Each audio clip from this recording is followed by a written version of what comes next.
Mahigpit na ipinatupad ng Security Task Group Dinagyang sa pamumuno ni Police Colonel Wilbert B. Parilla, OIC ng Iloilo City Police Office at Commander ng STG Dinagyang ang mga hakbang sa seguridad sa iba't ibang lugar sa lungsod na ginanap sa Dinagyang Festival 2026 upang matiyak ang ligtas at maayos na pagdiriwang. Libo-libong deboto, turista at manonood ang dumalo sa mga pangunahing aktibidad ng pista, partikular sa highlight night ng selebrasyon.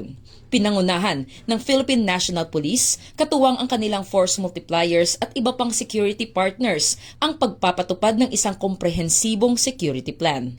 Ipinuwesto ang mga security personnel sa mga pedestrian screening checkpoints, performance venues, crowd control areas at police assistance desk upang agad na matugunan ang anumang insidente o alalahanin ng publiko.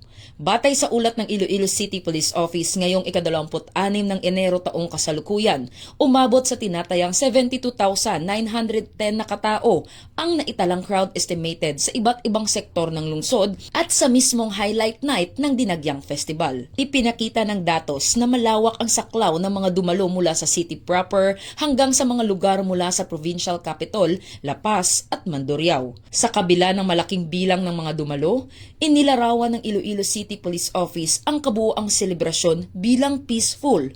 Walang anumang naitalang seryosong insidente na nagpapakita ng epektibong crowd management at maayos na koordinasyon ng mga kapulisan.